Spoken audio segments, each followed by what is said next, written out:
7 people. Let's get started. Let's start it. You know what I'm saying? Yo, what's good, everybody? Thank y'all for tuning in to the Corey Porter podcast. I'm here with my brothers, like we do every single week. Fellas, say what's good. What's good? What's good? What it do? What it do?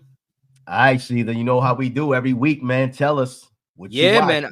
Yeah, man. I'm actually excited about this one right here. So over the weekend, had a chance to hop on that Amazon Prime. You know what I mean? Switch it up a little bit. I know lately it's been Disney and Netflix, but I had to switch it up. Watching Role Play, and it's not what y'all think it is, right? For those minds that's in the gutter. You know what I mean? It's about this this woman named Emma. You know what I'm saying? She has a wonderful husband, 2 kids, lives in the suburbs of New Jersey, but she also lives a secret life as an assassin for hire. And we're just gonna leave it at that. And we're gonna let the trailer tell the rest. Okay, so you got a secret life. You know what I'm saying? Assassin for hire. And we're gonna play the trailer so everybody can see what Caesar be watching. All right? Word. Good. How was Nebraska? It was the usual. Mr. Brackett, can you tell us what happened that night at the hotel? It was our anniversary, so we wanted to go out. I won't be me, you won't be you. Just 2 strangers meeting in a bar. Tomorrow night. I'm Jack. Alice. Do you and your wife role play often? What exactly is this about? Do you know this man? No. Jack, Bob, Jack. Pleasure. He just talked for 5 minutes to all the victims of her charms, and then he left. The one and only. Hey, where are you? I'll be right back. The wife's real name is Anna Peller. Wanted for contract killings across several continents.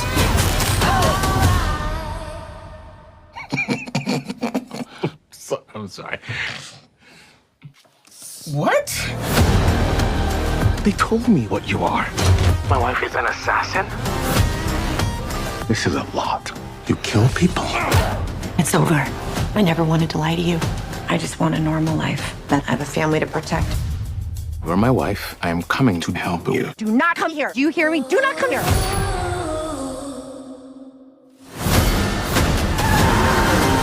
I love you, and I love our family. We can get through this. We are concerned about your wife and the safety of your family. She kills me, this one. I told you I need out. I'll bring the whole world down on your heads. I love you. I have to go to work now, though. Okay.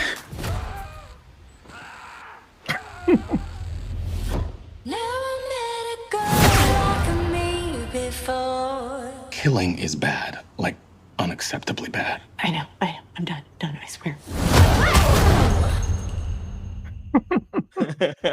Yo, you know what Caesar's crazy? Because I think I seen Nicola watching it, if I'm not mistaken. I seen Nicola watching that the other day, and that they were sitting in a restaurant, I think, and that's when he kind of like, was it a restaurant where he found out like, yo, you killing people? Nah, it was I ain't gonna ruin it for nobody, but I'm ruining it by saying that. I mean, you know, I'm trying to figure out if it was the same movie. No spoiler alerts, but you definitely got to see it. It has action in there, has some comedy in there. Yeah, it's a entertaining movie. Sorry. Nah, that joint looked alright though. I like that for real. That joint looked good. You know Appreciate it. What up, Elvin? Yo, Terrance, what you doing, man? What you got? What you got going on? What you watching? Yo, so I got it's not a newer show, but they are working on the new season. So I did The Night Agent, you know. Okay. For those who don't know the premise of The Night Agent, how can I talk about it without giving too much of the story away? It's a agent who gets hired into basically answering the phone for this super secret organization, and that's what he's supposed to do. When it end up happening, he has to go above and beyond Call of Duty for what he has to do as far as his regular responsibilities, and it's action packed. It's full of suspense, full of the storyline was excellent, great writing. So let's just play the trailer. We're just going for that. We're gonna play the trailer for Night Agent. Let's do it.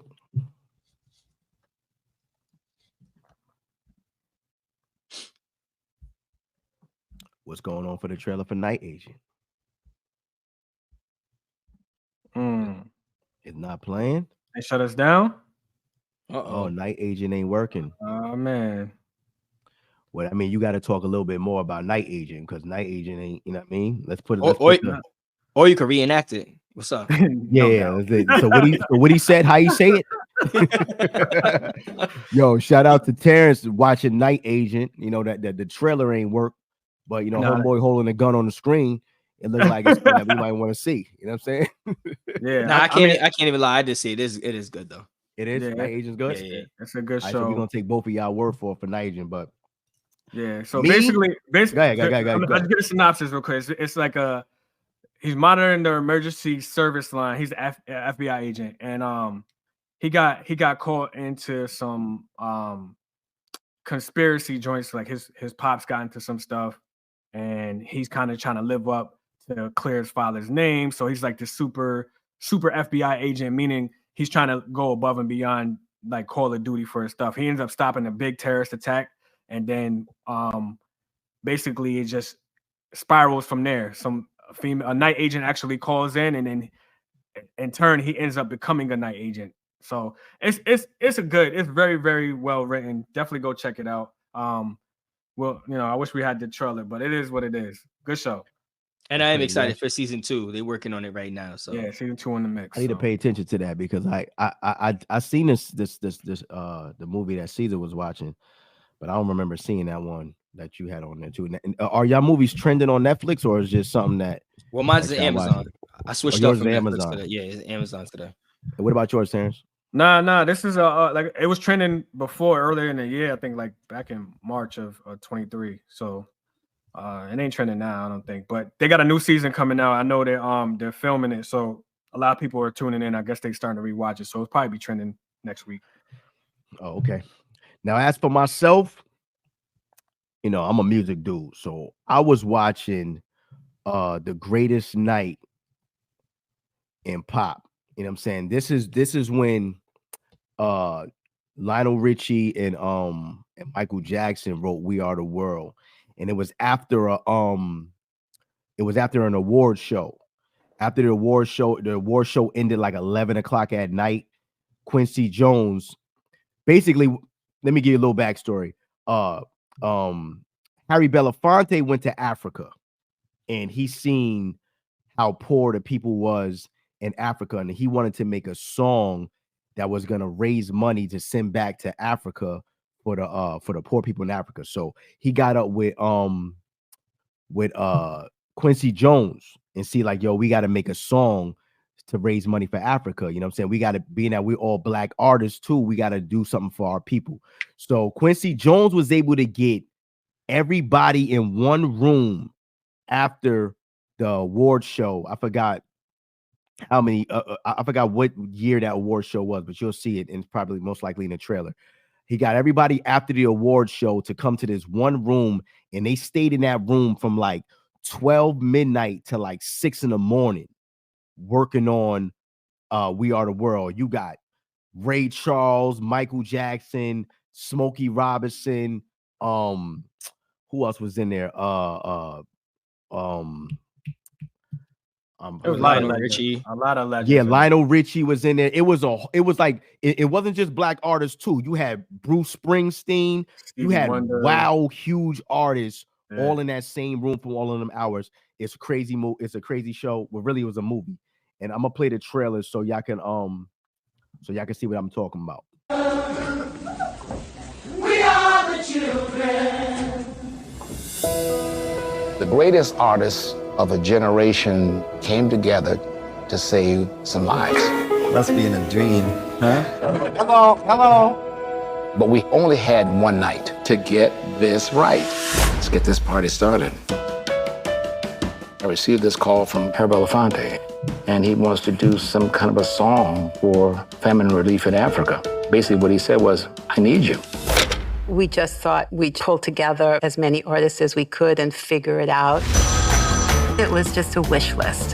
He said yes without knowing who was going to be on it.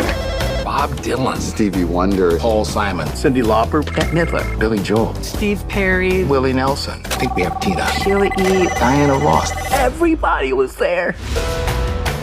I'm at the house with Michael writing the song. He hums every part. Tapes and tapes of just layered and layered of him humming. There was tremendous pressure. Stevie wouldn't call me back. And the recording was in a couple of days. We now have a template with mumbles and no words. What do we want to do? We're talking to the world, so we have to talk this out. It seems so natural to say it. Okay, guys. Listen. On some of the camps, you see 15 bags of flour for 27,500 people. And it's that we're here for. So thanks a lot, everybody. And let's hope it works. You know, everyone having a great time. And then the reality of why we're here, you just kind of go, wow. We'll start chopping wood. If we stop for a minute, this thing's gonna be chaos. Again, for me, I don't want to open a can of worms. From that moment on, I was nervous out of my brain. People didn't know what we were gonna be doing. There's really no excuse. There's a full-on fight going on. What am I supposed to sing? The clock is ticking, and we had so many disasters coming.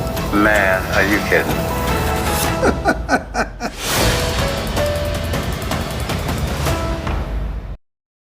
Yo, it was crazy. You know what's really crazy too? It was crazy that some of them in there was starstruck by the other stars.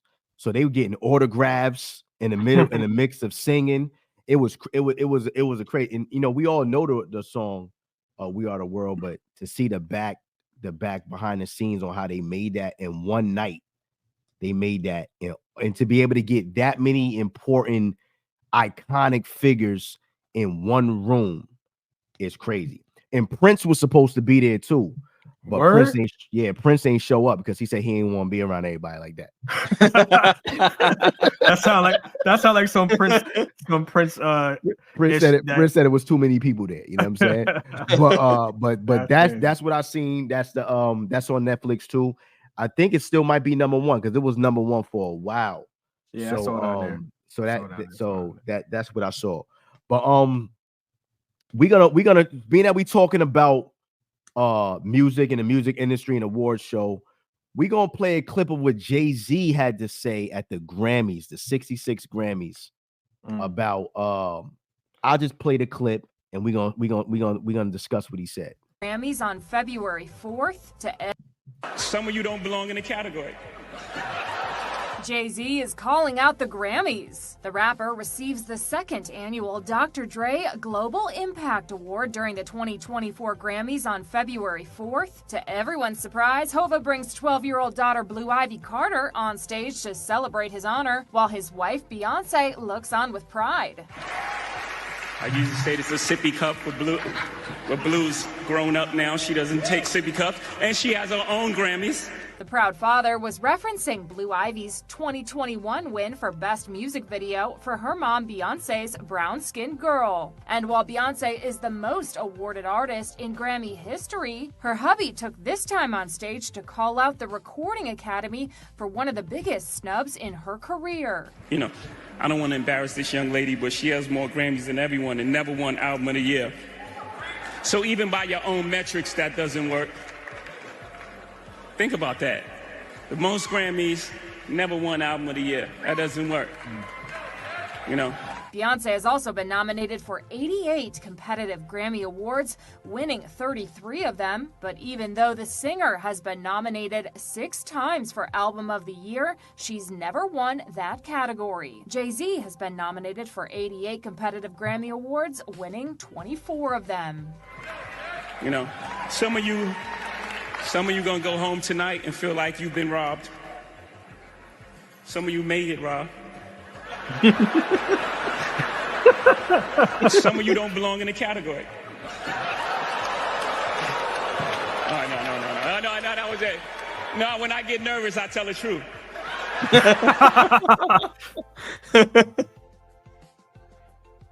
Yo, listen. That I seen the Grammys.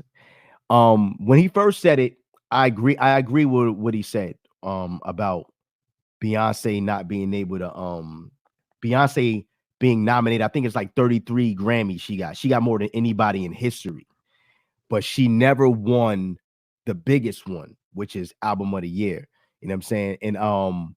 And especially after seeing, this is no shade to Taylor Swift, but seeing Taylor Swift break the record last night of having 4 of them, and Beyonce don't even got none, was crazy.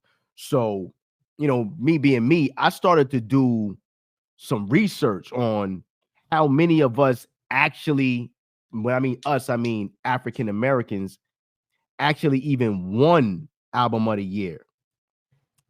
And it's only 11 Black artists who have won Album of the Year at the Grammys out of 66. Since they've been doing it since 1959 is when they introduced the Album of the Year category. So from 1959 to 2024, excuse me, only 11 Black artists have won Album of the Year. Stevie Wonder, 1974, 1975, 1977. Michael Jackson, this is crazy. He only got one. He had one for Thriller. That's it. Crazy. That's not for Off the Wall, not for all of them other ones he got. Michael Jackson. Now, Taylor Swift, this is no shade against her again. Taylor Swift got 4. Michael Jackson has 1. Got 1. Got a question before you go on. Hold on. Taylor Swift was that the one? No, you can go past the Michael Jackson side, but Taylor Swift, was that the one that Kanye interrupted? Yeah. Yeah. He might not be crazy, bro. Yeah, that's crazy.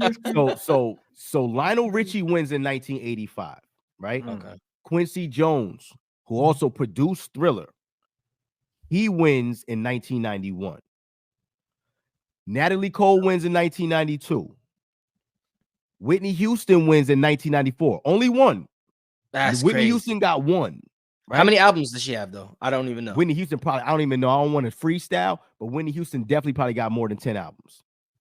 And she only got 1 Grammy. That's crazy. Lauryn Hill gets in 1999 for The Miseducation. Amazing album. Everybody on her had amazing albums. Yeah. Then Outkast wins in 2004 for. They only won once? For The Love Below. Yeah, Outkast only won 1, but that was a huge album. That joint went diamond. It was the Hey Ya joint was on there, right? Mm-hmm. It was.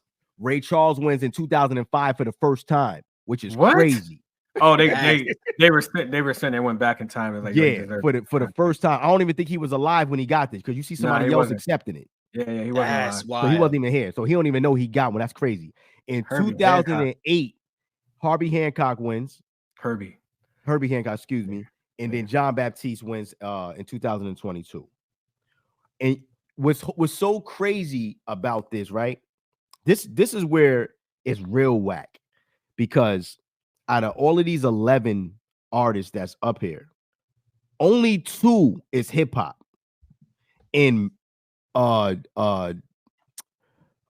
Hill album was R&B and hip hop together. Yeah, and Outkast was kind of, you know, R&B hey, and y'all, it was R&B and hip hop too. It was So pop. all of them rap albums, all of these years, all of these great rap albums wasn't great enough to win Album of the Year. Are they at least nominated? Like, are nominees? No, they get not. Know what it is, Corey? Is that the core audience, hip hop wasn't popular. It didn't become pop until, I'm surprised Drake didn't win one, honestly, because of how popular it is. Grammys is the popular vote. It ain't really artistry. Let's be real here. Yeah, you know what I'm saying? I just it got artistry categories, but they're like, yo, we're gonna give this person a Grammy for their artistry, but they're not gonna get Album of the Year. But how does Beyonce not get at least one? Like, and that's why they give them a category, rap Album of the Year. That's what they give. But what bothers me more, yes, Beyonce not winning is crazy. Is insane. Like, she, even if it's by popular vote, Beyonce is extremely popular. How does she not get at least one? Yeah, I mean, but Macklemore won over Kendrick. Over Kendrick. What's crazy to me though, right, is that why is I get you said popularity and all that. I get it. But we got some moments in music where the highest selling album that year was a rap album. When Biggie dropped Life After Death, there was nothing bigger that year. How he didn't win? Who won that year? When Eminem put out the Marshall Mathers LP, there was nothing bigger that year. Why didn't he win? Right. 50 Cent dropped Get Rich or Die Trying. He don't even got a Grammy. That sold like 9-10 million. Hip hop though wasn't. Nah, that was like that time when Eminem came out. It was accepted. Everybody not, was not by Grammys though, was it? Yeah, everybody Eminem got Grammys. But the thing is, the stuff that he was talking about in there too might not have been accepted by that platform. Right. So what is it? So is it popularity? Is it popularity? Because you said it was popularity at first. So is it popularity? I don't think it's popularity. No, I think it's just like preference. I think so. I think it's big time preference. Popularity, Beyonce would have won many times. Yo, when 50 dropped Get Rich or Die Trying, I think he sold like extremely popular. 6 or 7 million that year. He wasn't even nominated. He wasn't even nominated. Like, so like the disrespect that the Grammys got for just, I know it's about Beyonce, but Beyonce got 33 Grammys, man. She got more Grammys than everybody. I'm trying to figure out why no rap albums other than Outkast ever won. You know how many great, so Kanye West didn't win none. Well, 50 Cent was nominated for the Grammy Award for Best Rap Album 2006 and 2004. Yeah, that's Best Rap Album. We're talking about Best Album. But that wasn't Get Rich or Die Trying. No, that wasn't. Get Rich or Die Trying was like 2003, right? 2002, I think. Yeah, he didn't even get nominated in 2002 for that, and that was the biggest album of the year. Did Alicia Keys didn't win Album of the Year? Yo, Alicia Keys, you gotta. It's mad artists though. Mary J. Blige never won. Mariah Carey, no, I don't think Mariah. They might have Mariah Carey. Not that's crazy. She might be on a different list though. They might not even have her down as black, which is crazy. I'm not gonna speak too soon about but Mary J. Blige never won, right? Alicia Keys never won. That's crazy. What about like it's so many other great artists that's out there, but why hip hop is just 2 times in 66 times hip hop won that award in 66 times, and that wasn't even a real legit hip hop albums. Those were like crossover albums. Yeah, and Stevie Wonder got 3 of them, but he's the only black one on the list that got more than 3. Like everybody got 3. Taylor Swift just broke it and got 4, but everybody else, it was 4 people on the list. I'm not sure who they like. I know Stevie Wonder was on there, Taylor Swift was on there, and there was another guy that was on there too. But Stevie Wonder was the only black dude. And that's crazy. Like all the great music we made, we can't get that award. But isn't that why hip hop, correct me if I'm wrong, but hip hop has their own like kind of Grammy awards now that they're doing completely isolated from the Grammys, right? Like they have their own accolade award. Platform. Yeah, the BET awards, but they don't respect that. Nah, I don't think it was a BET award. Something outside of that. Well, it's just not the NAACP joint. No. Not the Soul Train. No. That's crazy. We ain't supposed to be laughing about that. That's wild. You on Black History Month too, laughing at the Soul Train Awards. It's how you said it though. Like, yo, so I got a great, like, you know what's crazy? That's so it's called the World of Hip Hop Awards. First hip hop awards gala to honor and celebrate hip hop as a culture. I've never heard of it. And Nas was a speaker, and he actually gave out an award. That was and I'm not even a hip hop guy. That sounds like something they trying to do, but don't work. Yeah, it just started this year. Just started 2023 was their first one, I believe. Oh, that's why we don't know about it. How many people was in the building? 25. I gotta fact check that. But you know what you right, Caesar. You on to something, because I think that black artists need to start making their awards prestigious like the Grammys do. Because but you gotta get the respect of the entire community. You can't just be the black community that supports it. It has to be that's what makes the Grammys, because everybody support everybody. Latin, it became a worldwide thing. It wasn't just like, New York got New York hip hop and West Coast got West Coast. Nah, this was like accepted by all genres and all different races, ethnicities, creeds, all that. Yeah, but you got to start somewhere though. The Grammys ain't start off being huge, right? Like you got to start somewhere and you got to build that notoriety around it. I think they probably started off right at the top. I think it did. I mean, maybe. But you got to think about it. It was different times, and it wasn't as eclectic of listening at the time either. So Right. I don't know. Yeah, but I shout thought out to the World of Hip Hop Awards. I'm rooting for them. Listen, if you're watching on YouTube, make sure you comment, like, and subscribe. You know what I'm saying, to the channel. We definitely, you know what I'm saying, we definitely appreciate y'all support. If you're on Instagram right now, make sure you share the live.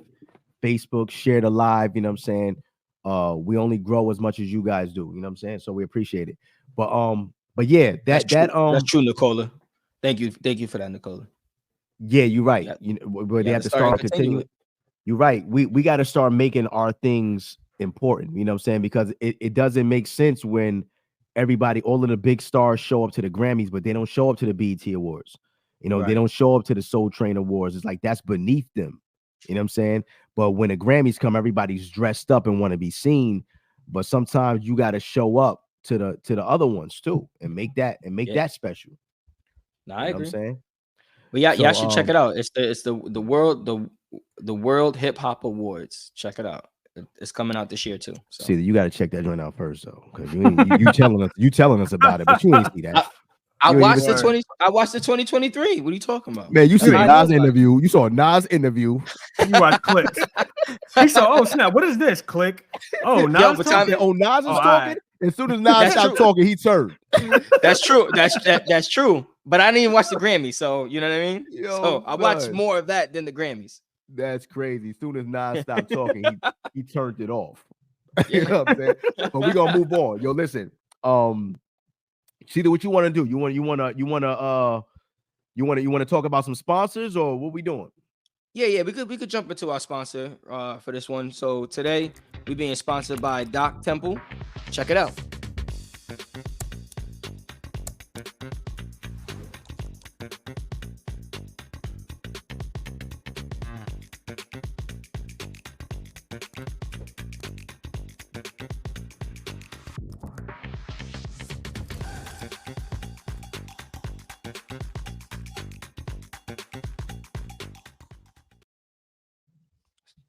So then, shout out to Doc Temple. Shout out to Doc Temple for sponsoring this episode of the Corey Porter Podcast. We appreciate it. Yeah. Doc Temple app. Where do you find that app? One of y'all, I don't have social media, but one of y'all posted it in your Facebook, so it'll pop up. Yeah, got you. What is it? Is what's the website for it? We got it. Is it in Play Store? No. You go right to the browser. And it's going to be doctempleapp.com. Doctempleapp.com. Roger. Okay, cool. Let's do it. So shout out to Doc Temple and make sure y'all check that out. Listen, we're going to move on, right? This week we talking Leo. We talking Leo, man. You only could choose two like we do. You know what I'm saying?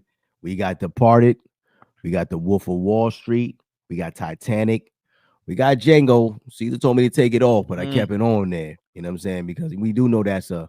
You said take it off? That's a Jamie Foxx. Time out. Whoa. He ain't even get a full context though. Don't make it sound like. Don't make it sound like I was disrespecting Django. Nah, it was Jay. We're gonna talk about it though. But listen, all right, go ahead. Island.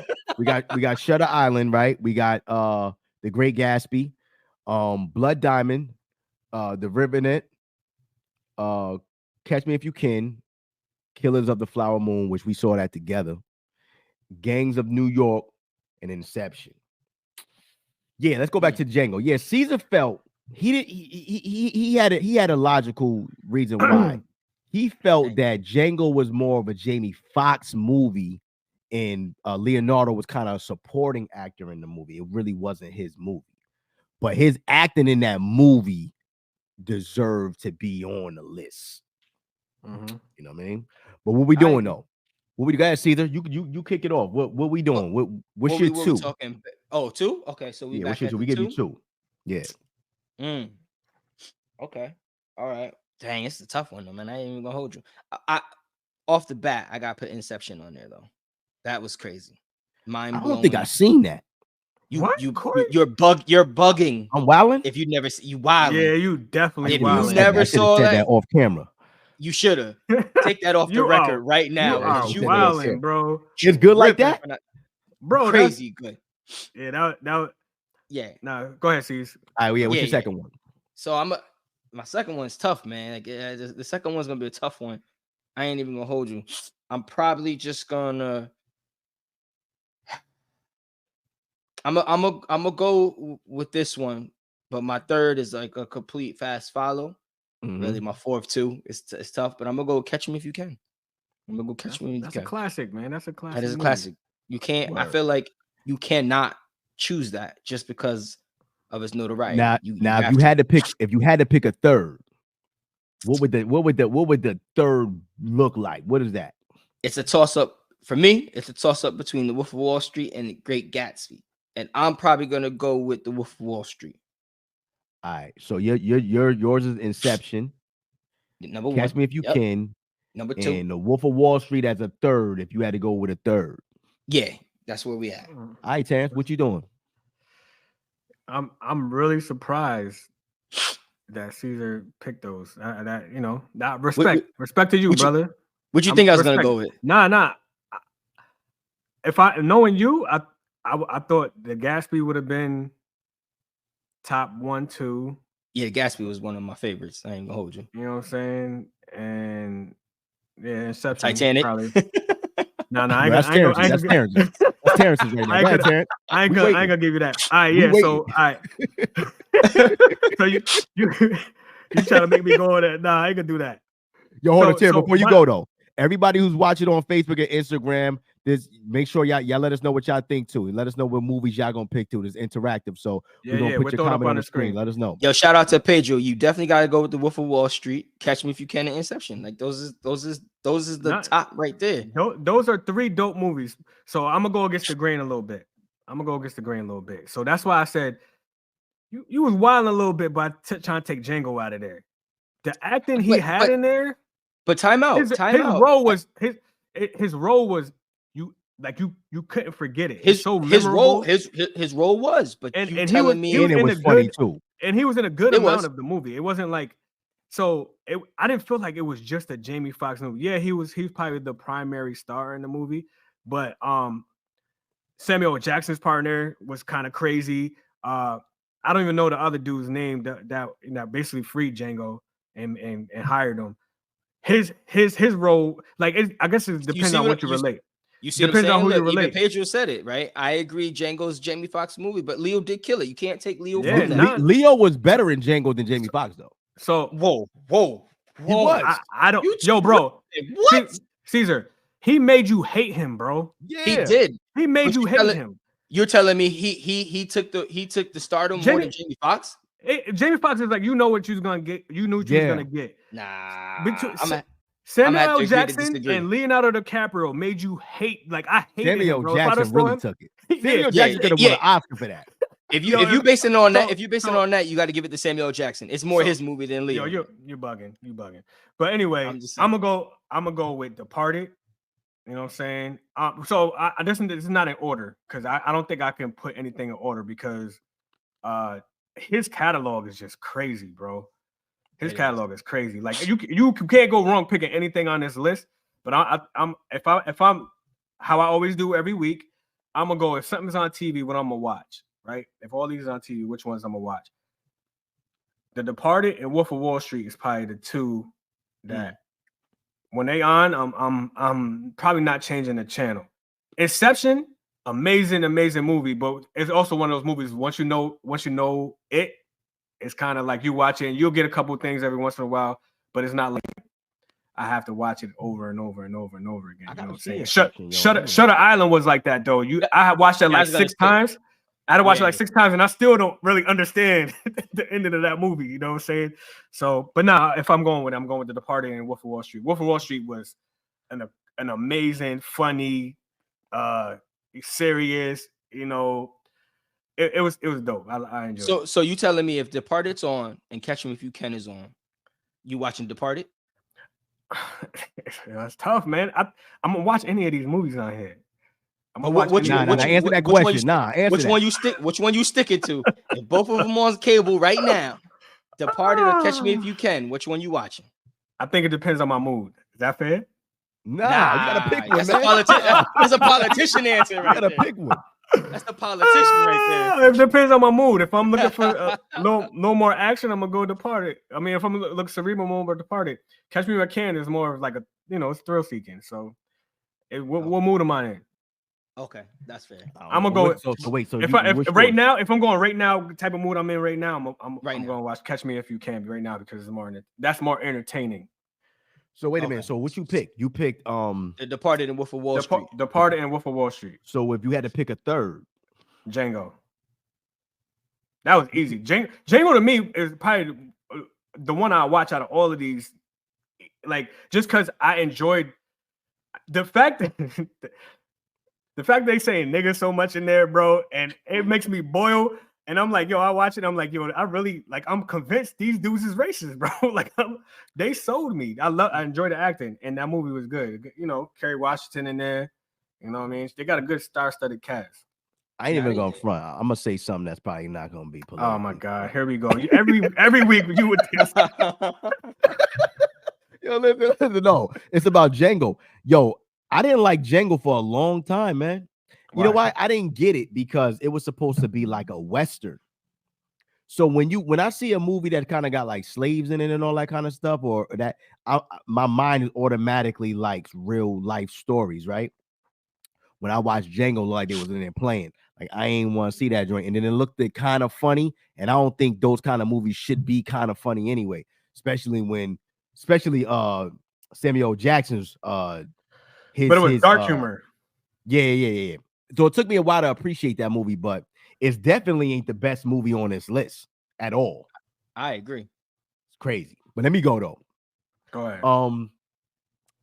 I hope we all got different movies. Out of these movies on this list, how we gauging this now? This is is it the best movie to you, or what you gonna watch right now? What you gonna watch right now? I like a little bit of both, right? No, cause I think we answer first is what is the best movies on here. I think you could do that, but I'm like, and I always go if all these is on TV, what am I gonna watch? I think that was always been my thing. She's always picked, yo, these are the two best movies. Okay, so, I never seen Inception, but if I'm gonna go by, I know it's crazy, but listen, if I'm gonna go by the best movie on here, to me, the best movie on here is Catch Me If You Can.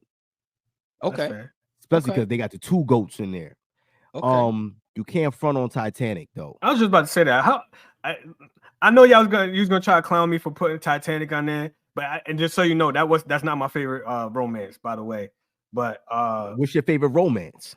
It don't matter. The Notebook, hands down. The Notebook is nothing better than The Notebook. I never seen The Notebook. Is number one. I never seen The Notebook. But listen, let me go. We'll get to that another time. But yeah, so Catch Me If You Can is my one, right? And then I'm probably gonna Basketball Diaries is a good one too. Yeah, I'm probably gonna have to go with I think Shutter Island was great. Shutter Island was.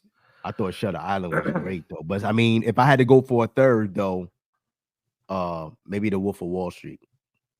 The Wolf of Wall Street was probably my third. Wolf of Wall Street your third? My third. It ain't better than Catch Me If You. I don't think nothing's up here better than Catch Me If You Can, and I ain't even seen Inception yet. Nah, Catch Me If You Can is that's fair. I agree with you on that. Okay, Catch Me If You Can is that joint. The storyline crazy. Him and Tom Hanks going back and forth. That movie is crazy. Departed is good too though. But I might take The Wolf of Wall Street over Shutter Island though. Even though Shutter Island is great, Wolf of Wall Street is good though. I ain't gonna front. Really Usually I disagree with you on purpose, but I ain't gonna do it today. I think Wolf of Wall Street might be better than Shutter Island, but you know what I like about Shutter Island more than Wolf of Wall Street is that it made me think. It did. So if it still got you thinking to this day. Exactly. If I don't we really still don't know if he was crazy or not. Exactly. If I don't really know how it ends, that's a good movie to me. If I could predict the movie, I might not even like it. That's fair. I like it. So I said, Catch Me If You Can. I said Shutter Island, and my third is Wolf of Wall Street. Terrance, you said what now? The Departed, and the Wolf of Wall Street, and then the Django. Django. Pause. The Django. You don't see what was yours? I got Inception and Catch Me If You Can, and the fast follows the Wolf of Wall Street. All right, so that's it. So we're gonna let's go to the next. Now listen, this is gonna be interesting, and I want everybody who's watching share the live. I want everybody in on this conversation right here, right? Now you can only pick one out of these 6. Hold on, see, take the comment off the screen so we can see it. You can only pick one out of these, right? Now let me say, and it ain't no, if I got this, then I'm gonna have that. Nah, none of that. None of those do. I know y'all gonna do that. I know the viewers is gonna do that. Don't do that. Listen, you got $1 billion, but you have no wife, no kids, right? You work your dream job, but you only make $20,000 a year. But you work in your dream job. You love it. Healthy your entire life, but you got to live poor. Live the best life, but you only can live to 25 years old. Create the cure for cancer, but you have to do 15 years in prison. Secretly give to others, but your legacy will read you as selfish. There's no way of getting around it. Everybody's going to believe you as selfish. Your grandkids, your great-grandkids. Nobody's going to know you gave to nobody. People only going to remember you as being selfish. So that's your legacy. That's your legacy. Whether you was good in secret, because literally, secretly, all these 6 different things tells what kind of person you are. It's going to tell what kind of person, what do you value the most?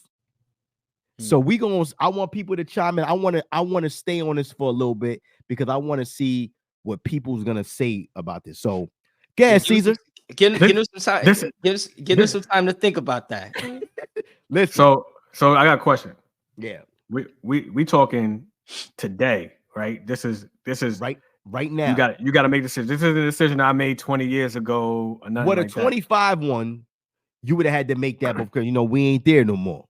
Okay, I got you. But still, you got to choose what you would do today. Oh, we got some comments coming in. $1 billion, no wife, no kids, stress free. Now listen. That sounds good to say when you young, right? But when you an old man, just with your billions, then you gonna realize you ain't got no family. No, hold on. But let's hold on. Let's give our okay. Right. I'm not gonna spoil it. I want to see what people gonna say. Go ahead, Corey. I want to hear what you got to say first. You gotta go, Caesar. I'll go first. Go first. Go ahead. I go, Terrance. Go ahead. I gotta find on this. So the reason I asked, I ain't asked nobody. I asked, how old am I when I'm making this decision? Because my immediate thing was create the cure for cancer and do 15 years in prison. But I'm 40 years old.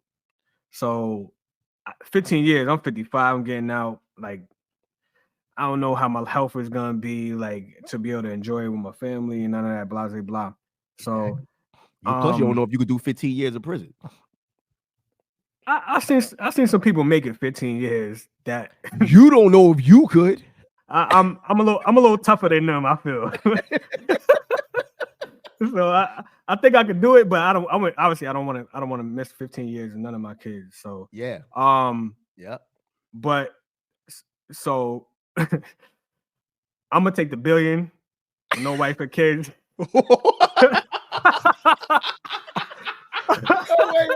Yo, I did not expect that answer at all. Wait a minute. Yo.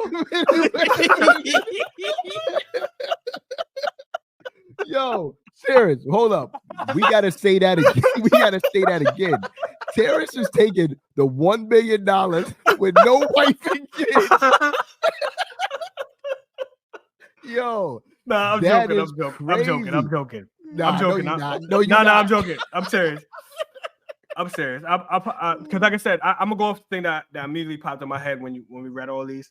Yeah, and creating a cure for cancer, like you're saving a lot of people heartaches, man. You're saving a lot of people's family. And me doing 15 years and being able to prevent possibly my daughters or my grandkids or anybody from having cancer, man. By all means, I think that is. And then And then realistically, oh, you said we can't do that, but you know, no, but you also got to say, because you know, like one thing that you got to put into perspective is everything that stuff is written in red. You got to kind of put everything that goes with that, right? You going to jail for 15 years right now. What does that do to your family household? What does that do to your kids, college? You got to put all of that into perspective, because you going away for 15 years. What does that do to your kid's life? What does that do to your wife's life? What does that do? So you can't just say it. So when you choose, you better make sure you choosing right, because stuff come with that red. That whatever's written in red, stuff come with that. Yeah, so can you do 15 years and your kids got to figure it out while you out? While you going? 15 years. My one daughter be 15. My other daughter be 19. The other one be 21. With no pops. When I come home. So, like I said, I think that the benefit outweighs. I know it's gonna sound crazy, man. I'm saving a lot of other people, and potentially my own. Yeah. By doing that, and that's the reason why I feel that way. Like creating a cure, and then I might end up rich off of that anyway. So so when I give them the cure, do I have the cure now, or do I have the cure 15 years when I get out? Like, how does that even work? Because they got the cure now, then my family should be straight. Nah, anybody. But the thing about it is, right? What I was gonna say about when I created that one right there, what I was gonna say is that you created the cure for cancer, and then the government get the credit for it. But I think somebody would have chose that. Like, that's cool. I don't care, right? Especially if you got family members, like I think we all do, that has had cancer and passed away from cancer. But the fact that you give the cure, but you got to do wild time in prison. Are you willing to give that? Now that one is based off your freedom. Like, how do you feel about your freedom? Like, but you also are doing something. But I ain't gonna talk too much about it. Go ahead, Caesar. Let's wait before you go, Caesar. Let's read some of these comments though. Yeah. We got Nicola said work the dream job, right? We got Jag Guy said he going with the billion, no wife, no kids. Yeah, him and Terrance. Him and Terrance said that. What Monica say? Dream job and being healthy kind of go hand in hand. Nah, we ain't doing that. We ain't doing that. No. You want to be healthy? You got to go to the other side over there at the end. You know what I'm saying? Your dream job don't mean you healthy. That means you just working a job you always wanted to do, and you just ain't making no money. You know what I'm saying? But you doing what you love to do. So it depends on, you know what I'm saying, how you feel about it. Pedro said, I'm doing the give to others, but legacy will be selfish. Of all the benefits, return on investment helping others versus my reputation is more. Once I pass, it is what it is. Now I hear what he's saying, right? But do you want your kids, your great grandkids, to view you as, oh, my uncle Caesar, my grandpa Caesar, my great grandpa Terrance, they was mad selfish. They ain't never getting nobody. And your legacy is going to be remembered, a stain on your family, even though that's not who you are. But the stain on your family is going to be, that's who you are. Can you accept that? I know you might be gone. I'm the type of person that care about what people's going to say about me when I'm gone. I don't know how people are going to say that. If you secretly giving to others, those people that you gave to, they're going to be like, nah, he wasn't like that. But that's not how it works. That's what you give up. You're going to just be known as that. That's part of the deal. You could give secretly, but people are just going to know you as being selfish. You have to live with that. We got another secretly give to the poor. I don't care what they think. Yeah. Read what I did in my will. It ain't going to be in the will. Your will going to say you selfish. I see that it's you. Oh, wait, what we got? Do I get the $1 billion before I got married and have kids? Or do I get the $1 billion now? And lose them. That's a big difference. Okay. I like either way. When you choose shout out to Scarano. When you choose, I like that. When you choose that, you automatically lose what you got already. Or if you don't have it, you can't get it. So I lose my wife and kids. right now, but you'll take the billion. That's it. Oh, I changed my answer. I got them. You just can't be with them. I just can't be with them ever. No talk, no see, no nothing. They ain't there. It's over. They move on. They got another pops. Don't do that. That's what it is. It's over. It's over. It's over. Some guy named Jeremy or something. His name is Jeremy. Word. You know I think that Billy, man, that's life-changing money, man. Josh goes, there's some Men in Black shit where I get flash and forget them. Like, yeah, let's go with that one. Nah, you don't forget them. Nah, it makes it harder when you know they're there and you can't have no contact. You don't forget them. True. You just gave them up. Easy. I gave them up, but I can still support them though, right? I can send them bread. You're done. You chose the billion, and you don't have. I'm choosing the billion over my. I'm choosing the billion over my family. I'm not.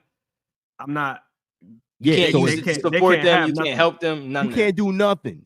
You got the billion. I can't send money anonymously. Send money to nobody. No, and you can't get married and have kids again. It's just you and your money. That's it. Nah, man. Oh yeah. So Terrance, you chose what? You chose going. You doing 15 years? Yeah, I'm gonna do the 15. I'm gonna do the cure for cancer. I see that. You had enough time to think now, Caesar. I did. I was initially I was gonna go with the cure for cancer, but then when you broke down the red a little bit more, because what if I die in prison? Hold on, wait. Somebody on Instagram said Terrance is wow.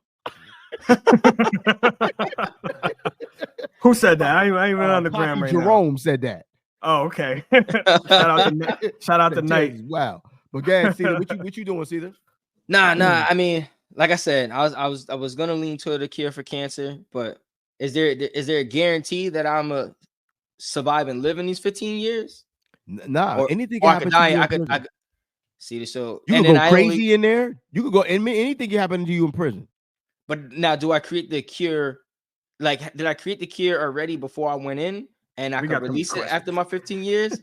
Listen, like, how does that work? What I don't want you to think is that you got money from creating it. You're gonna make money. You're gonna make money off of that. No. Going to make money. No. If you want money, go for the billion. All you did was create it. But with that comes Nah. Don't be adding nothing to it. You created it and went to jail. That's what you did. Okay. That's you what want money? I did. Pick that billion. Okay. Yeah. When I get after my 15 years is up, you gonna come out just like Frank Lucas did with nothing. I'm patenting that. Frank Lucas, an American Gangster. You're gonna be sitting up there when they open that thing and you looking wild like with that suit on. I see what you doing. Tell me what you doing. All right, so question with the dream job, right? Yeah. Is that the only way that I can make income, or can I make income other That's ways? it, man. You making 20K for the rest of my life.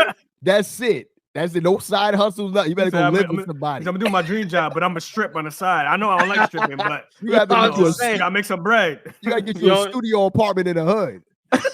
You can't support my studio. You can't afford a studio apartment. I don't know. You doing what you love. That's it. But you only got 20K. You ain't got no side hustles. None of that. You know what? I'm gonna go with the secretly give to others then. But your legacy crazy. So the kids. So the kids, everybody gonna grow up saying, "Yo, my dad was whack."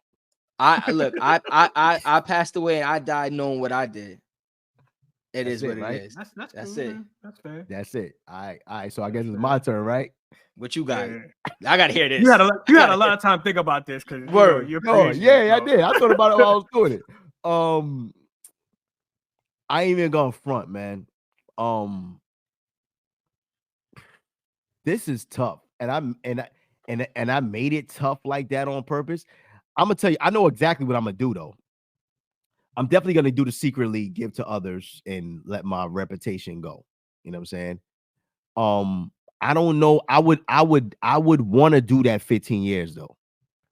I ain't even gonna front, but I don't think I can do 15 years, and I don't think I can go through with 15 years of my kids going, because like I told you, everything in red has ramifications. Now I can't imagine my kids having to come see me for 15 years in prison and watching them grow up and Malia and it's wow for me. You know what I'm saying? So I don't know if I'll be able to do that 15 years, but I know so many people in my family and outside of my family that's been affected by cancer. And if you could save the world for 15 years of your life, that might be the most honorable thing on the whole entire list, including the give to the poor with the legacy thing. That's some Nelson Mandela joint right there. Now, question though, is it a guarantee that you created the cure for cancer and it will be used? Yes, all of that's true. You made it. Everybody using it could manipulate that and hold that. Like no. You created it, but are they actually going to use it and implement it? No, it's going to be used. Everybody, cancer is going to become like a common cold. Okay, but you got to do. That's it. To me, that's 15. You got to do 15 joints. Nah, that's an easy one for me. So you're doing the 15 years now. So I sacrificed my 15 years of my kids' life because that's the only one that's really gonna be affected dramatically to the point of that is my kids.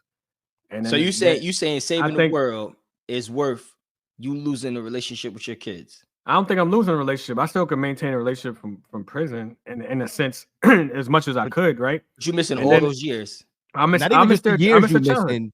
You got the childhood. I miss the effect of you not being there in mad different ways, financially, emotionally, all that. That affects kids. I understand. Crazy. And that's why I got you and Caesar.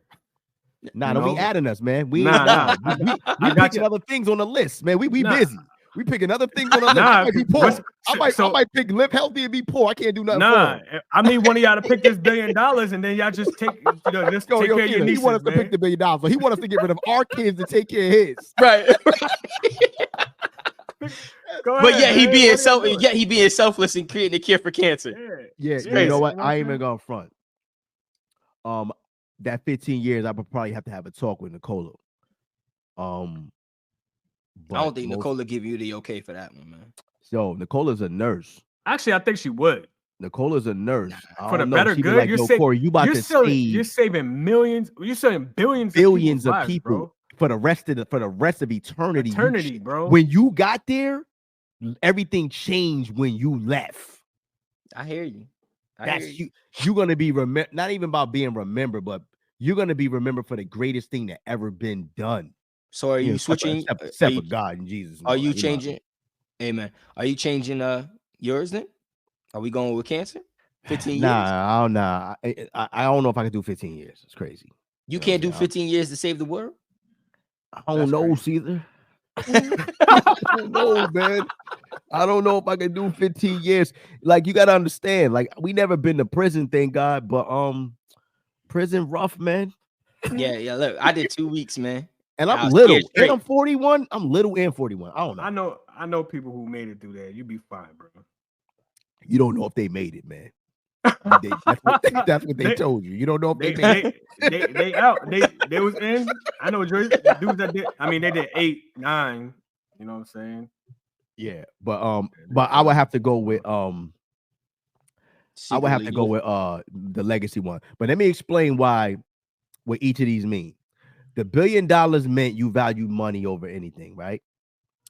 Work your dream job meant you value your happiness over anything. Health for the rest of your life, you value your health, which is actually the most valuable thing on the list. Health you valued more than money or anything. You value your health, right? Live your best life as you valued happiness, even if it was for a moment, meant more than you than anything else.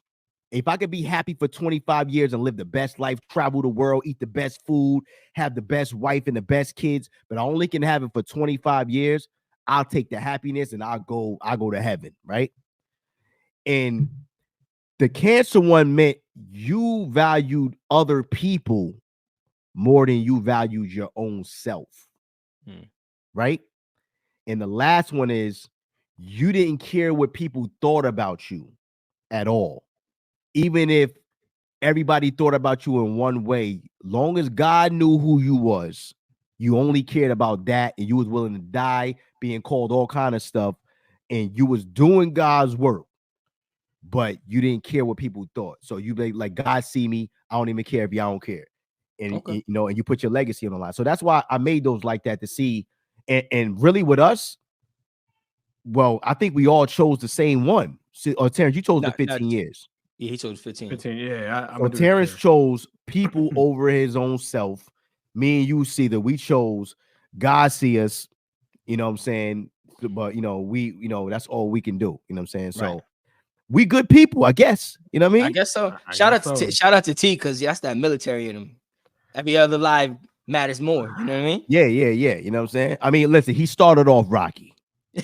He started off. You was rocky. gonna We go with didn't the know- billion. We didn't know I what was didn't. going on. We I didn't know didn't. what was I going actually on. started off saying that I was gonna do the Cure for Care, and I was just like, let me do the $1 billion, But I just said that for effect. I said it for effect. I didn't really mean that. 'Cause I couldn't imagine having my kids and then losing them, bro. Like not being in their life. I got a hard time going on deployments now. Like, you know what I I'm saying? think people, when it comes to the $1 billion one, I think people, they see the money and they don't realize that you speaking from how you feel right now. But I'm not an old man yet. God's will, I'll be able to be that old guy. You know what I'm saying? But I can't imagine being old and alone. I can't even with $1 billion, man. Even with $1 billion. Because you could get a whole bunch of people around you. But what's that? Well, you got a whole bunch of fake people around you because you got money and you owe, and you know why they there. They only with me because I got money. And to watch somebody else with less money have the whole grandkids, they have the Thanksgiving Some people don't table, care about that. mad kids around, and you know what I mean? It's rough, but yeah, it was good. It was good. You know what I'm saying? I'm sure a lot of people on YouTube is gonna leave in the comments on how they feel about that, because that showed where people's mind was at. You know what I'm saying? Like what do you value the most? You know what I'm saying? That was a good one. Out of these things. All right, so let's move on. What we got? We got okay, now listen. Hold on 1 second. Yo, Caesar, I really thought you was gonna pick your dream job though. Yeah, me too. Me too. That's what I really thought you was gonna pick. Me too. But see, they ain't working for that 20K. Not 20K, man. I got family to provide for, man. You know what if you ain't had no family? Like no family, no. I might have 20K. I live like a digital nomad. I'll just travel the world. You ain't traveling nowhere with 20K. You could backpack. You crazy? I hop on trains, all that. You walking? No, you hop on those freight trains, man. What are you talking about? It's always backpacking and you just wash sleeping up on in the train. McDonald's and all that. You know what else too? Now he telling us he working remote. Like anybody tell you that? You got to go to. I guess that's my dream. That's his job. That's my dream job. Okay, I get it. Yeah, I could walk into a Starbucks as long as I ain't stinking. You know what I mean? I get it, but 20K, I get it. But listen, let's move on. Now, this is the list of what I would like to call the greatest, one of a few of the greatest innovators of our time, right? We got Stan Lee with the Marvel, right? We got Walt Disney, Mickey Mouse, all them Disney World. At the bottom left, you got Henry Ford, you know what I'm saying? And all the way to the right is Ray Kroc. Now, listen, I know a lot of people don't do a lot of research and documentary stuff that I might do. I know that might be boring to people, but Ray Kroc basically bought McDonald's from the McDonald's brothers who started off in Indiana and turned it into what we see today. Everything we see about McDonald's today comes from Ray Kroc, you know what I'm saying? And before we even see what you want to do, you want us to choose what we gonna do, Terrance, too, or you want us to go and give a little background of what they did first, and then you choose who you feel is the biggest innovator out of the four? I think my vote. I think you pick who to you was the more innovator, and then you tell them why with a little background story. Okay, cool. All right, so Terrance, you go. But also too, before you go, if anybody wants to know more about the McDonald's story, catch The Founder. It talks about that. And Michael Keaton was the actor. You got stories. They got stories on. See, I'm surprised you saw that movie though. Come on, man. Y'all be sleeping on me, man. That was Y'all kind be of a true sleeping story, on me. man. And then nobody was fighting. Nobody was fighting in that movie. Ain't nobody sleeping on you, brother. But go ahead, Tim. Now you got Henry Ford. You got Ray Kroc over here. Ray Kroc, the McDonald's dude. Sleeping on you. You got Mickey Mouse. You know, Walt Disney. You know what I mean? I heard you, T. You got the Marvel. What Terrance say? What he say? I said he bugging. Talking about y'all sleeping on me. Nah, ain't nobody sleeping. Come on, on you stretching for that, man. That I ain't stretching for nothing. I ain't reaching. I ain't stretching. Reaching, brother. Listen, come on, man. Terrance, who you picking, man? Who's your innovator? Who had the biggest impact you think in the world? In the world, I'm gonna go with Walt Disney. You think Walt Disney's the biggest dude on the list right now? He's the top dog. Yeah. Well, let's Corey, go give us a little background on that. Yeah, before you choose Walt Disney, let's see what Walt Disney did, right? His major accomplishments include producing the first synchronized sound cartoon, Steamboat Willie, which eventually turned, that was in 1928, which eventually turned into Mickey Mouse, according to what Caesar told me. Initiating the use of the 3-color process in animation for motion pictures, producing the first feature-length animated picture, Snow White and the Seven Dwarfs, in 1937, and creating the family theme park, what we know today as Disney World and Disneyland in California. I should have kept that up there, matter of fact. Yeah. So I think they got one in China too, don't they? They got a Disney World over there. Think so. Disneyland. So Terrance, you think Walt Disney is the guy? Yeah, I mean, I'm thinking that because I feel he is the most sought after person out here. Like, a lot of people wanted to be this dude and try to live up to where he was going, and he was just super innovator. And now people, like, to this day, people are still going to something that he created. Or actually, I don't even know if he actually created Disney World. I don't want to. No, I think he passed away before Disney World. Yeah. I think it was a vision of his. Disney World. Yeah, it was definitely it was his a vision. Though. It was a vision of his. So I'm gonna go with him because that legacy in itself, I don't see it ever going anywhere. And on top of it, he bought out Marvel. Like, his company's bought out Marvel. Crazy, Caesar. You know, time out. He did not buy out Marvel. His company. Right? So his legacy is already outshining Stan Lee's legacy because he bought their company. That don't mean his legacy is outshining, because when you think of Marvel, you still think of Stan Lee, whether he's owning it or not. Yeah, but not everybody know who. If you say Stan Lee, not everybody's gonna know who that is. Only people who watch Marvel and stuff like that are gonna. Everybody. If I say I don't even watch Walt Marvel Disney World like that, and I knew who Stan Lee was, but right, I know he like that. But you're going into movie things. But people who don't watch movies know Mickey Mouse. Yeah, but you only know Walt Disney because his last name is the name of the company. Right. Who really I know you Walt Disney? I know you ain't know who Ray Kroc was. Yeah, I know he was, only because I'm similar to you. I watch documentaries too, and I understand that. But I get it. Crazy. Right. I told you about the movie. I'm shouting people. I said they can see the movie The Founder. You know what I'm saying? I'm gonna take the shot back. I'm gonna take the shot back. I take a shot. I'm gonna take it back. She's only watch things that's loud and blow up. You know what I'm saying? Look. So y'all already know. Y'all already know. Gonna pause that too. That's crazy. But you pause me? Nah, yeah, he paused you. Only like things that's loud and blow up. But yo, listen. Hold on. You reaching, brother. Because I just got my live back. I'm not trying to lose my live again. No doubt. I think you're reaching, though. I see that he picked Walt Disney, right? Yeah. Who you picking? Oh, come on. I think man. we Stan know Lee, Marvel. Stan Lee, Marvel all day, every day. All right, so listen, but we know. Tell us why you picking Stan Lee, and then we're gonna give some background on Stan Lee. Of course. So okay. So Stan Lee, he didn't create Marvel, but once he joined Marvel, that was the beginning of the true era of Marvel. What I didn't know though was the first, because I always thought like he favored Spider-Man. His first comic book characters was the Fantastic Four. Did not know that. Which also mean I didn't know that. That's crazy. Coming from you, I knew that one. Because he favored Spider-Man. So I always assumed that was his first favorite character. Right.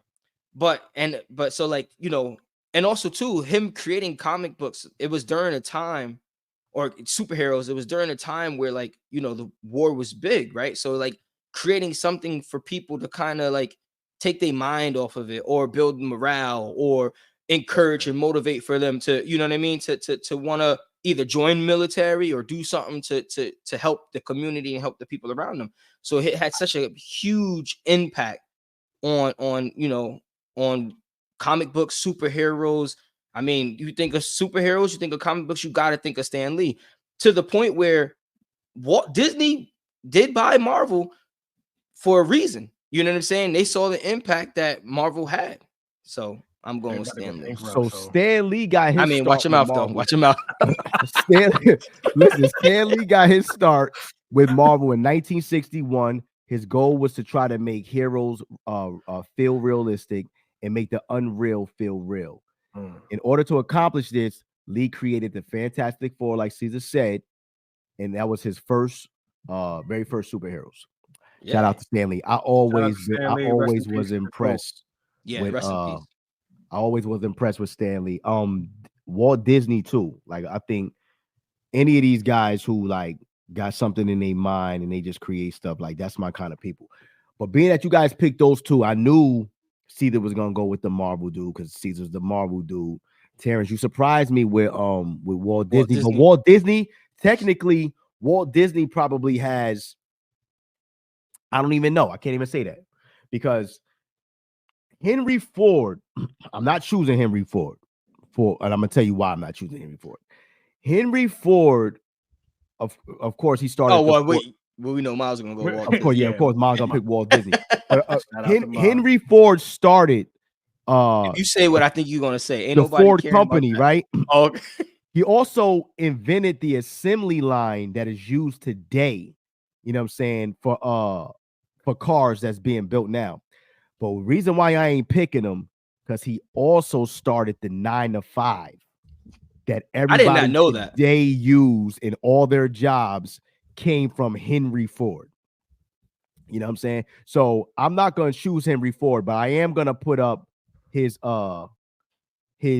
credentials just so people could see, you know what I'm saying, about what Henry Ford is. Now, Henry Ford, his major achievements, he invented the Model T automobile, first common car affordable for the average person. The founder and owner of Ford Motor Company, still a major company to this day, and invented the assembly line. They didn't put the fact that he started the 9-to-5 though, that people working that don't even do cars. My man over there working over there at Best Buy, he working 9-to-5 because of Henry Ford's bright idea. You know what I'm saying? So, but I'm not even gonna choose Henry Ford. They said there was 5 accomplishments. There was only 3 there. What was the other 2? I might have cut it off. My bad. People got to go to Google. I can't do all of the research for everybody. I can't do all of the research for everybody. But listen, I'm gonna go with Ray Kroc. Let me tell you why I'm gonna go with Ray Kroc. And I'm gonna be honest. Walt Disney is the big dog on the list. He is. And but Ray Kroc, Walt Disney and Marvel and Stan Lee, they created something that we like and we enjoy now. Ray Kroc seen somebody else, seen the greatness in somebody else that they didn't see themselves, and said, cool, if you don't see how great this is, I'm going to take it from you and show you how great this is. Because the McDonald's brothers was like 2 dudes in Indiana that owned a diner. Ray Kroc came through and showed them like, yo, listen, instead of y'all making these burgers one at a time, y'all need to learn how to make it in mass. So he invented the whole machine that they use to make the burgers in the whole line where they do with the lettuce and the tomatoes and all of that. All that came from Ray Kroc and the ice cream and the milkshake machine. He made all that. Well, he didn't. No, wasn't he the salesperson for the ice cream machine, and that's how he met the McDonald's. He met them. He tried to sell them. But it was the McDonald's brothers who actually created that fast food line. No, because they had McDonald's brother was a diner. No, so McDonald's brothers was the first to create the drive-through, and then they also was the first to create because their hamburgers were coming out super fast. So they the one that showed him how they actually did it, and it was because of the one brother who was like a mad genius with seeing that stuff. So it was the McDonald's brothers. What he did was took it and learned how to scale it to be a franchise. Right. He learned how to mass produce. Yes, he learned how to mass produce everything. So would we even want to throw him in there as an innovator? Because you talking Disney. No, he didn't. He scaled them. He scaled them though. He did scale them. He made them bigger. So he might have took the name, but he made them literally. He's great at logistics. But listen, he bought it for $2.7 million. That joint is billions of dollars in his family eating. not the McDonald's brothers. But does that make him a savvy businessman? Yeah. He stole. An innovator? He's a thief. I don't know. Nah, man. No, a savvy bro. business. Nah, he's not like, I'm gonna give you $2 million for that. I mean, $2 million back. What year where he bought it? When did he buy the business? I don't know, because he passed away in 1984. We knew about McDonald's. The McDonald's brothers didn't even have it by then. We got to find out when he actually bought it, though. Yeah, because $2 million back then might have been that might have been equivalent to $50 million now, or something like that. You know, even if it's $50 million now, that's would still you buy McDonald's for $50 million now? Absolutely. The whole franchise, absolutely. So he bought it in 1961 for $2.7 million. I hear you, Scarano. 1961. So let's read what he did though. Ray Kroc, born 1902, died 1984, was a businessman known for buying McDonald's from the founders and making it the biggest, most successful fast food chain all over the world. From a young age, Kroc knew he had a talent for sales and entrepreneurship. He worked in various jobs and started his own companies. One thing about him too, though, he was kind of like the Heinz ketchup guy too, because he had mad business plans that failed. And I think when he came up to them and he saw something that they didn't see, because they didn't want to go like global like they did. The McDonald's brothers wanted to just be, they wanted to be low key. They wanted to just be in Indiana. And he was like, y'all, no, we could take this everywhere. And they didn't see his vision. And by them not seeing his vision, they might have messed up their family. They might have messed up their family. Oh, they definitely did. They dropped the ball, but that's my only thing. And correct me if I'm wrong, right? I would categorize him as more as a savvy businessman. I wouldn't necessarily categorize him as an innovator. Like you got him up here with Stan Lee, Walt Disney, because you're not looking. You gotta. I guarantee you, he might have made more money than everybody on his list. I don't know. What you maybe mean? More than Disney. What Disney? He didn't make Google it, Caesar. Who made more money, Googling McDonald's right or Disney? Are you talking about the company or are you talking about the company? The company. Nah, that's too easy. You don't think so? Nah, I think Disney could buy McDonald's and still not. So Disney is about $205 billion. Okay. And McDonald's is about don't play me. 205. They about nothing. Let's do it. What y'all talking about, man? I be knowing stuff, man. Y'all can't be telling me I don't be knowing stuff. First of all, you said I be knowing stuff. I be knowing stuff, man. Hold on, we got some comments coming in. Oh, actually, nope. So hold on. So we got. Come on, don't do that, Caesar. Don't do that. Disney's at $61 billion, and McDonald's is at $46 billion. So not too far off. It's not too far. Disney couldn't buy McDonald's. Put it like that. And Disney had to make wild movies. All McDonald's was making his burgers. Crazy. But I'm just saying though, you got them up there with like true inventors though. I don't think he should be in that category. Nah, he's an innovator, Caesar. He's an innovator. He's seen something like, I'm gonna make this better. He's a maybe Yo, you should have my man Steve Jobs up there. I ain't even gonna hold you. I was gonna go with Steve Jobs, but Steve Jobs was a little bit too young for this crowd. I agree. He was a little bit too young for this crowd. He would have stood out. But we could do that next week where we can have him and Bill Gates in a Facebook duel and see who y'all feel about. You know what I'm saying? Hold on. Don't even put Mark Zuckerberg in the. Mark Zuckerberg ain't in there. They all be stealing. All y'all tech dudes be stealing. Nah. Or see, you stealing from somebody right now. What you talking about? Huh? Lies and deception. You try to get you indicted. That's crazy, man. Yeah, I'm not trying to get subpoenaed. Don't have me. Yo, peace, Los. What's good? What's good? Good. Yes. Yo. So that was it, right? That was it right there. Now listen. Now see, remember, we still got, or did we take it? No, we didn't.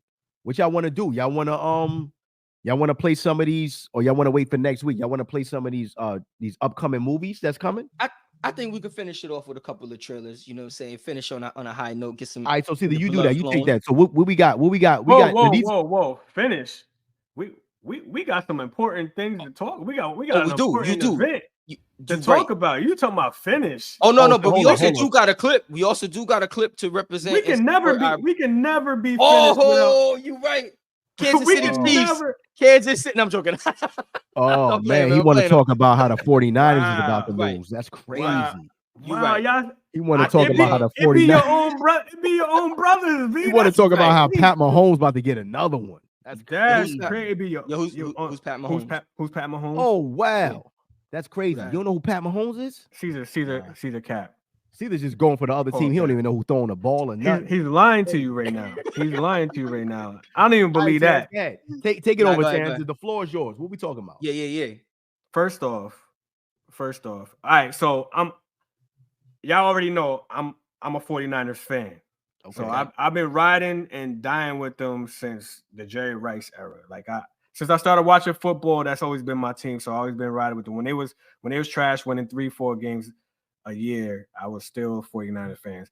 But I welcome all the bandwagon fans. Come on, jump on the train, jump on choo choo. All right, jump on the train. All right, so first off, congratulations to the two teams. Congratulations to the 49ers. Congratulations to the Kansas City Chiefs. Kudos to both of those teams. Kansas City was not supposed to make it this year. It is what it is. See, we got the flyer. I was gonna ask you, did you send it over this way? Yeah, I sent it. No doubt. So if you're on YouTube right now, make sure you comment, like, and subscribe. Comment, like, subscribe. Tell us who you're going for, man. So I got you right now. I appreciate it. So Super Bowl is this Sunday. It's gonna be. I really think this is gonna be one of the better Super Bowls in the last few years, because these two teams are, I say, pretty evenly matched. And this is coming. I'm just talking from sports perspective. I think the 49ers is gonna win. I don't doubt that at all. But Cole is just doing the Cowboys for no reason at all. She didn't even have to do that. You know, it would be a Cowboy fan to do that though. Cowboy fans always got to put their let me tell you something. Shout out to Nikki as the husband too. of Nicola Watkins, she don't even watch football. So. She ain't no Cowboys fan. She over here trolling. No doubt. So yeah, the games this Sunday. Okay, Los. Hey, to each his own, right? The games this Sunday. We got some more. He said, as a Raiders fan, this game makes me want to rip my eyeballs out. Makes it worse than being playing on the field. Like, he don't even want to see this. But let me tell you something. I'm one of those football fans. I'm not even a football fan, really. But if you got some wings and some dip, I go over there and chill. And I root for your team too, especially if you buying the wings. Yeah, you for your team. You could come over. Caesar, you stay home. Come on. I already know what type. Me like that. I already know what type of energy you on right now. Caesar, you don't even watch football. Kansas City, let's go! Woo! I'm going for my team. Yo, he said, hold up. Lowe said, evenly matched. Is there not a man named Pat Mahomes playing? I don't even know. What's your quarterback's name, Terrance? Brock Purdy. He's Mr. Irrelevant.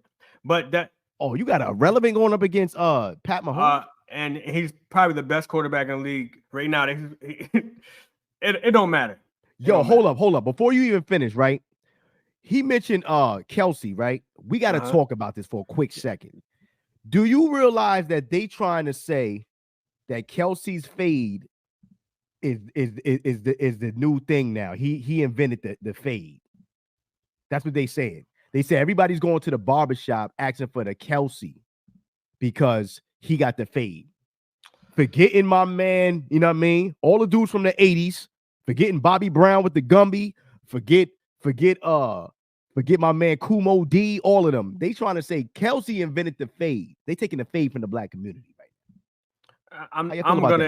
I'm gonna ignore that whole entire raft just now. So shout out to Ushers and Wings. I feel it. So halftime show. Okay, here we doing it. There okay, we go. Caesar. And I did send it, by the way. I just want that to be known. Don't make it sound like I didn't do my part. You did. I just ain't realized. Before we even finish, Nicola said, so annoying. Black men always have fades. Word. I had one back in the day. Martin. Like Remember? Martin had one? That's crazy. Nas did his joint. Well, we gonna people had to Wesley Snipes. Put the logos in the back of your Will Smith. Will Smith, come on. You could name 1,000 people that had to fade before him. Fact. But anyway, go ahead. Anyway, talking about Super Bowl. Super Bowl Sunday, February 11th, 6:30 kickoff. Halftime show is going to be, obviously everybody knows it's going to be Usher. If you didn't know, Crazy too. And I hope That he is gets going to be catching joints. this is one of the shows where I think a lot of people were actually expecting it to be very, very well. Like Usher's been in the headlines a lot for a lot of the stuff that he's doing, taking people's girls and singing and serenading them. It's interesting to see. I'm interested to see what he's going to do with this. You know. Yeah. But shout out to the two teams, man. Kansas City, San Francisco. But give us a prediction. What these numbers gonna look like? I know you want the 49ers to win, so we ain't gonna ask you who you think gonna win. but what the numbers look like? What's your prediction? So obviously I'm betting on my team. 49ers, I think they're gonna win 21-17.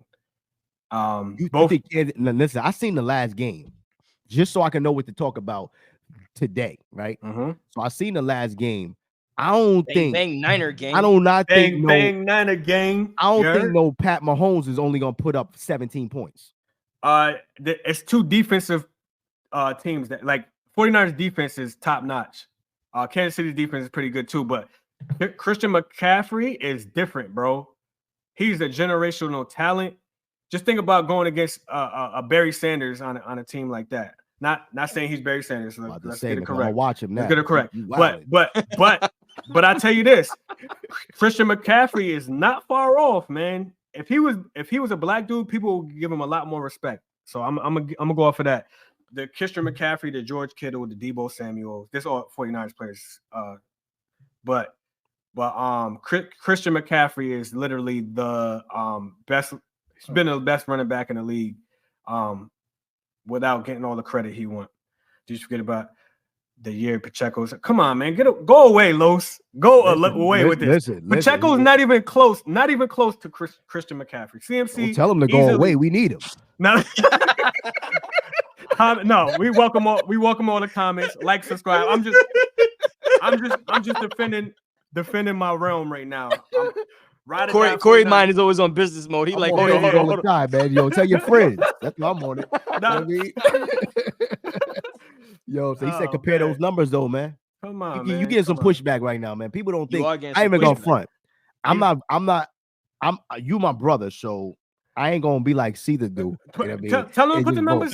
He not gonna go to other teams just to be trolling. But I think Pat Mahomes, this is his era. Yeah, he's the new Brady. So I always say, don't if he wasn't playing the 49ers, I would say never bet against Brady and never bet against Patty Mahomes. But Patty Mahomes also lost already. So it's not one of those things where he's just automatically gonna win because it's him. Wait, hold on. Did your man win? Who? The quarterback of your team. No. He got hurt last year. That's why I shouldn't have said that. His second year. Pat Mahomes won twice already. That's great. This is his second year. Last year they would have went to the Super Bowl had he not got injured in the NFC Championship game against the Eagles. And they probably would have won the Super Bowl last year. Who won last year? Pat Mahomes, right? Come on, man. I'm saying he going back. Why are we even going into that? It's a new year.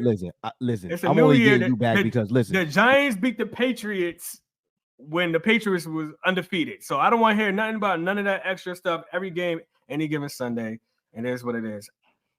I'm riding with my team. Offended. I'm not offended. I welcome all. I welcome it all. I said people jump on the choo-choo train. You can become 49ers fans again. You know, so it's cool to be a 49er fan again. Everybody like it. Brock Purdy, again, Mr. Irrelevant. Nobody want to give him credit. He legit. If you want to go off of numbers and Los want to throw the stats out there, put all his stats up there. If you want to put Pacheco against CMC, numbers don't lie, bro. Oh, somebody talking about bread now. He's talking about bread now, man. Yo, talk to me in the comments, bro. We definitely could put a little bet up. I don't put up bread. I don't do that. Either you don't put up bread either, right, Caesar? Not for no sports game, nah. Not with no kids and anything. Nah, it's different, man. So hold on, Corey. You telling me you ain't putting no money up for LeBron? Nah. Okay. I don't put money up for nobody. Listen, only time I put money up is when I know I'm gonna win 100%. I don't be doing them, nah, man. Gotta go back and tell my wife I just lost $300. Come on, man. No doubt. Nah, man, but anyway, so let's do this. Let's do this. So that's Sunday, 6:30. You know, like I said, y'all, you're welcome to come to the crib. We're gonna have the wings and then how many people gonna be there? You know how I do. You know, I'm limiting who I allow over here because, you know, it could be a little sour. It could be a little sour here if things turn south. You know what I'm saying? So I'm just warning you now. See, you definitely welcome to come here. You know, if I gotta go downstairs in my basement and watch in my man cave, Nah, I know you'll walk out the room if you have. I walk, yeah. Yo, we're having fun. We're gonna have fun. It's gonna be a fun day. I got one question. So who you got? I got one. Before we even do it, I got one question for y'all. Are we doing a live show during the Super Bowl? I want to see some live action, some live reactions. What's up? We could do some clips. I'm tuned in. I watch, and I don't even care. But business wise, might be a good idea, Caesar. You on something? Nobody's gonna be watching live during the Super Bowl. Anybody gonna care? We here, Caesar. You're right. It sounded good though. The next day, maybe jump on there, come on Monday instead of Tuesday. But I'll tell you who I'm going with. Kansas City, babe. Now I'm joking. 49ers. No, 49ers. Go with Kansas City. I want you to go buy your jersey. I want you to bring. You gonna buy a jersey? I ain't gonna buy no jersey. I'll bring a hat though. Yeah, you going way too far with the bets, man. I want Jimmy over here. I want Peanut over here. I want both of them. I want everybody over through. here. We coming Kansas through. City out. All of us are gonna be wearing Kansas City hats. Kansas City out. I'm gonna pull a car up to the crib. I just want to get some wings and I'm gonna leave. I don't care nothing about that. I don't care. I got things I gotta do on Sunday, man. What kind of wings you want? What you want, man? Yo, I ain't even gonna front. Look, I get lemon pepper. Wild wings. You had the lemon pepper joints. Hold on. Right? Pause. Dry or say it. Dry or what? Wet. Dry or wet, man. Let him say it, Terrance. Let him say it. Dry or what? Thank you, Terrance. Thank you, T. You know what I mean? I don't know. I didn't hear you, Caesar. What you saying? But lemon pepper, man. You either get dry or the opposite of dry. Lemon pepper wings. Dry or the sauce, right? Yeah, dry or the sauce. There you go. Yeah. You want the season or the sauce? Well, shout out to Terrance. You know what I'm saying? And hopefully his team win. I ain't gonna front. I don't bet against champions though. So you my brother. I get it, but I think Pat Mahomes gonna beat y'all. I ain't no doubt. I mean, so you going with Kansas City? No, I ain't going with nobody. I don't care. No, you got to pick a team. Pick one. I'm picking your team then. All right, I appreciate it. Picking your team. Loser has to win other teams. Oh man, I don't got no Kansas City jersey, but yeah, that's fine. I could do that. I come on alive. I go buy a jersey too, unless you buy it for me. Can I have that jersey when you done?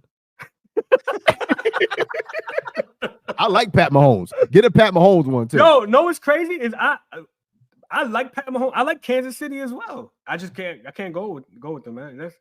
That's to me like I'm a Bulls fan, but I like Steph Curry. Like the Warriors is my team as well. But I'm a Bulls fan. So it's the same thing. Yeah. So as a Giants, okay. Damn, putting a Giants jersey on, bro.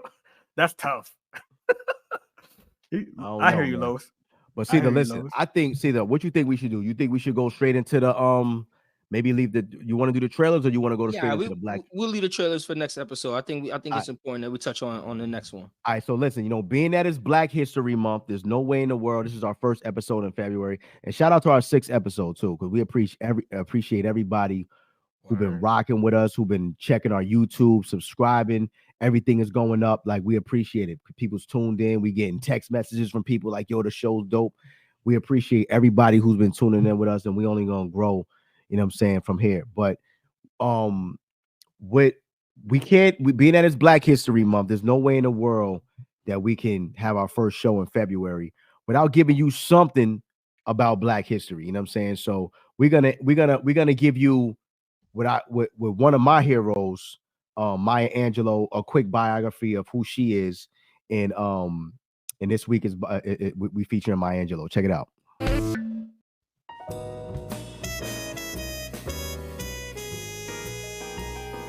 She is impossible to define. An author, a poet, a civil rights activist, an actress, a dancer. Marguerite Johnson was born in St. Louis, Missouri in 1928. When her parents divorced, she was sent with her brother to live with her grandmother in racially segregated Stamps, Arkansas. Black people depended upon other black people for sustenance, all sorts of sustenance, social, economic, religious sustenance. As a child, she formed a strong bond with her brother, who gave her the nickname Maya. She was taught by her grandmother to celebrate life to the fullest. She would need to keep her grandmother's positive messages handy when at age 7, she was molested by her mother's boyfriend. She only told her brother, but a few days later, the attacker turned up dead. Believing her words had killed the man, I stopped speaking for 5.5 years. I simply refused to speak. I had voice, but I refused. When she spoke again, she and her brother joined her mother in San Francisco. She won a scholarship to study dance and drama. While she was in San Francisco, her progressive political views began to form. At the age of 16, after quitting high school briefly to become San Francisco's first African-American cable car operator, she returned to her studies. During her senior year, she became pregnant. She gave birth to her son, Guy, and supported him working as a waitress and a cook. In 1952, she married Greek sailor Tosh Angelus and traded in her waitress uniform for a microphone. She became a singer, taking the name Maya Angelou. The marriage didn't last, but her career flourished, landing a role in the stage production of Porgy and Bess and recording the album Calypso Lady in 1957. Although she had always penned lyrics and poetry, she finally began pursuing her writing more seriously. She moved to Harlem and joined the Harlem Writers Guild. She learned how to overcome the limitations and the challenges of her youth to achieve stardom as an artist and a writer.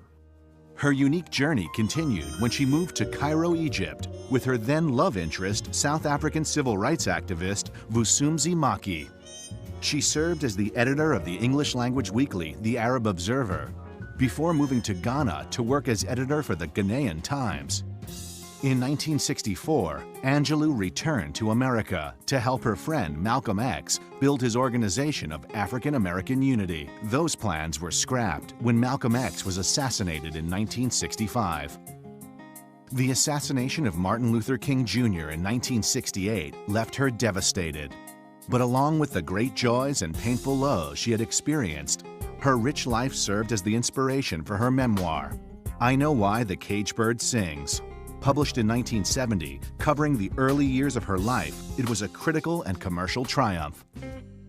In the following years, more books followed, including 4 more volumes of her autobiography. By the 1980s and 90s, America as a whole, regardless of race, had a profound appreciation of her talents as an artist, as a poet and writer, and so now she is widely seen as a national treasure. In 1993, she was asked by incoming President Bill Clinton to compose a poem which she would recite at the inauguration. Since 1981, she has served as a Reynolds Professor of American Studies at Wake Forest. And she has still found time to act in films and even host a radio show on Oprah Winfrey's XM radio network.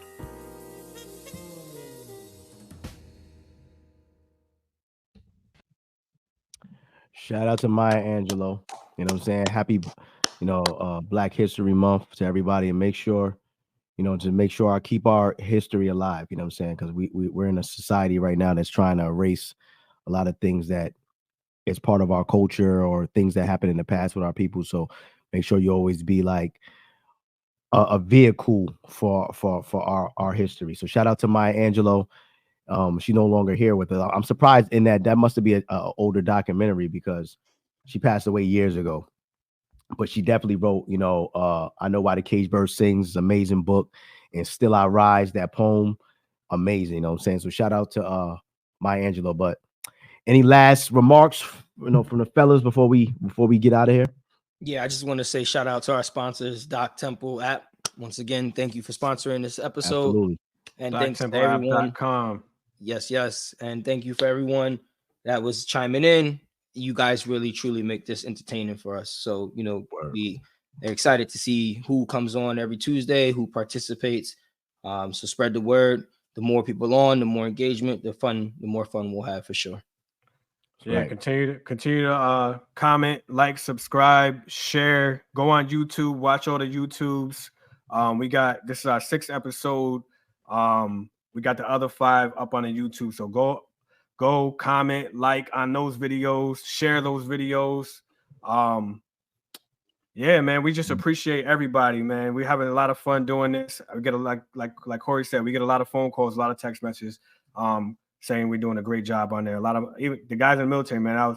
I had a urine analysis. I went in there and then they was talking on there like, hey man, you're doing a podcast. That's great, man. You and your brother Caesar doing it, and then Corey out there doing it. Like, and she was talking about you like she knew who you was, Corey. Like, so maybe I don't know, man. Well, people know me, man. Yeah, they know you. You know what I'm saying? People be knowing me and stuff. We appreciate all the love, man, and definitely continue to grow with us, continue to build with us. Like I said, comment, like, subscribe, share, and we'll see you next Tuesday, 8:00. Word. Yeah, I said everything I was gonna say anyway, so I'm gonna just end it off with Craig Kids Forever, and we out. Yes, peace. You're ready.